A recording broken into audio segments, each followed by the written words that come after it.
Feel good news. 1. If you need more thrills, consider performing the act of public service that a New Zealand man did at a Barcelona theme park, catching a stranger's phone in midair while riding a roller coaster. Samuel Kempf, who was in Spain representing New Zealand in the fistballing world championship, which is kind of like volleyball, decided to ride a roller coaster at Barcelona's Port Aventura theme park. While on the ride, he saw that a man had dropped his phone into the bottom of his car and couldn't pick it up. In an interview with Stuff New Zealand, Kempf said that he joked to his brother and other riders that when the ride dropped, he should get ready to catch, which Kempf actually did once the ride picked up some speed. The ride started and I totally forgot about it because I was just in the moment, because it was such a good ride. And then after the first drop, we rose up and I just saw the phone drift across my view.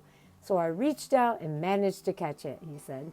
Once the ride ended, Kempf returned the phone to the grateful man and discovered that his incredible feat had been captured by the ride's reaction video. Kempf's good deed did not go unrewarded. As a token of gratitude, the man who lost his phone bought in the video of the memorable roller coaster ride. 2. Sometimes a good idea spreads so fast it's like watching a stone skip across water. Remember when you saw your first Little Free library? Take a book, leave a book? So eye-catching, so simple. So I want to do that too inspiring. 10 years in, more than 90,000 Little Free libraries have been registered in at least 91 countries worldwide, according to the nonprofit that oversees the movement. And now a spin-off they sparked is starting to catch on. Maybe you've seen a Little Free Pantry near you. Most are charming wooden structures that, like the libraries, look like houses. They share the library's take something, leave something approach, but instead of books, Little Free Pantries, often placed in more public locations, offer up non-perishable food and other necessities such as toothpaste, toothbrushes, tampons, school supplies, socks. The aim is to help people without red tape or restrictions or records, and to do so without judgment and without inducing shame. I'm always interested in the moment when someone decides to take action instead of just worrying about our big problems from the sidelines. When I started hearing about local pantries this summer, what I most wanted to know was who started them and why. That's how I came to be on Tara Duffy's Burbank back porch this week to hear about the pantries she put up outside our church last year. And it's how I learned about other grassroots activism burbling up in Burbank about the many people of modest means who are working to strengthen their community. Many of us, I think, mean to help others in greater need but don't. Our busy lives swallow us up, or we decide that as individuals we can't accomplish much, so we send a check somewhere, or mean to and keep saying to ourselves that we will. Duffy told me that's how she was one day in 2015 when she was on the 101 on her way to work. 2 exits from her office, a semi smashed into the back of her car and upended her comfortable world. She had to have surgery after surgery to repair her back and neck. She had crash-induced PTSD and had to leave her job as a marketing coordinator. She'd played soccer since childhood and had been playing in 4 local leagues, but the semi-kicked soccer permanently out of bounds for her. She could no longer lift her daughter Annabelle, who was 3 years old at the time. With the terrible pain and the budget strain when she had to leave work, no one would have blamed Duffy if she had just holed up and concentrated on getting her family through each day. Instead, she reevaluated her life. I felt like our world is in a pretty cruddy place, and it felt very insurmountable, and I wanted to do something to give back. First, she started attending services at South Hills Church, a non-denominational modern ministry that promises its congregation relatable and practical messages from the Bible, and has a strong community service ethic to show for it. It was all about unabashed love. Give if you can, and here's how. She joined in the church's Love the 818 program, which looks for ways to help Burbank. She found great satisfaction in the accomplishment of hands-on projects, such as sprucing up an elementary school's previously drab teacher's lounge. But Duffy wanted to do more, and she kept thinking about the Magnolia Park Mamas, a Burbank group she was part of on Facebook. Every now and then, a mom would ask for help. She needed diapers, or she needed food, or she needed something to make it to the end of the month or the next check. And whenever they would ask, it seemed to me like they felt some shame. The community would always rally and be like, yes, of course, and it was beautiful, but I felt like, what if there was a way they could just get that access without having to feel that shame? She started thinking about Little Free Libraries and about possibly repurposing the idea. Surfing the web, she discovered that others already were doing so. The pantry movement was being loosely led by Jessica McClard, who started a Little Free Pantry in Fayetteville, Arkansas in May of 2016, and whose website offers a lot of practical advice as well as a gallery of some of the nearly 700 pantries worldwide that she's mapped so far.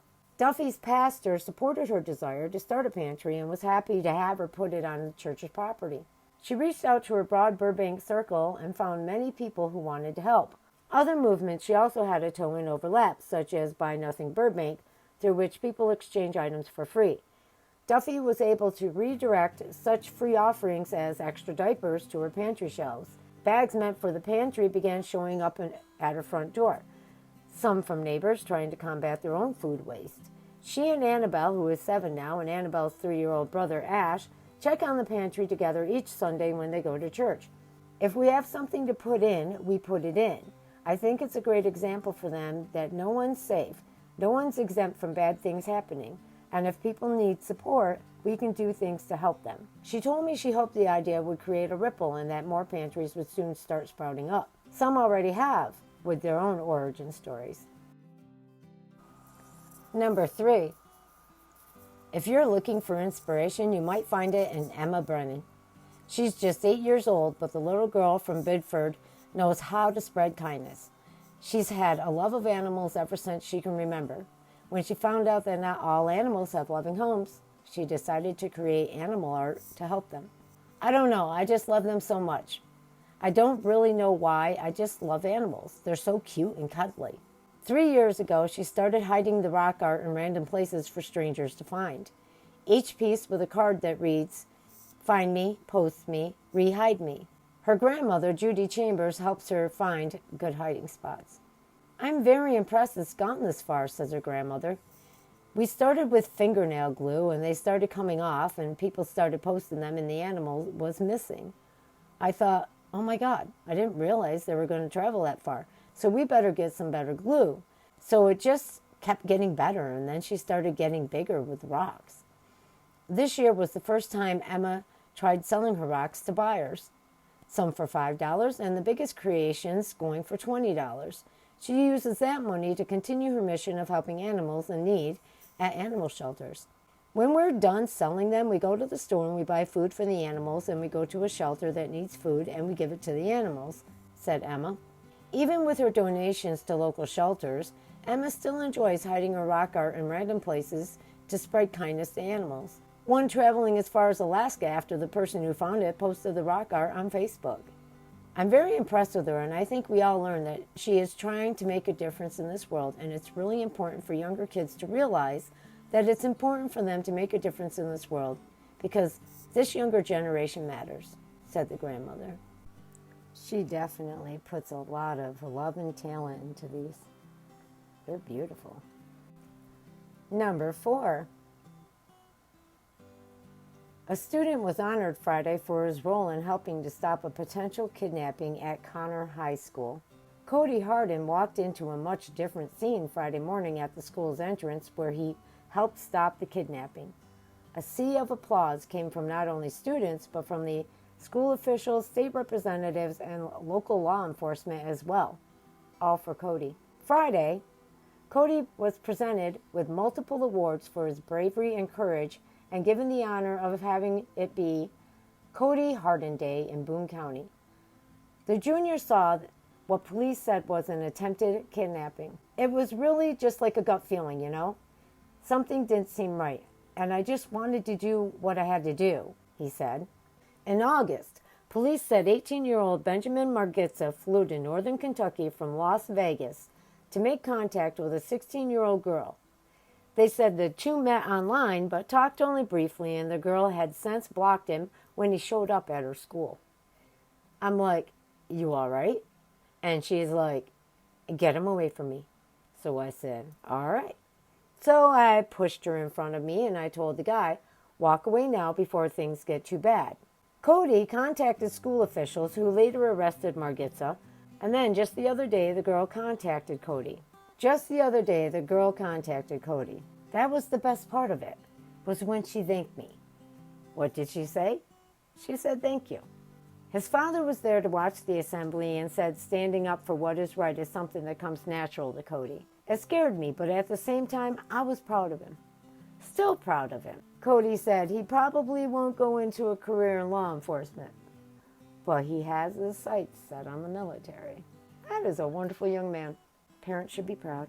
And that's it for today. Hope you have a great day.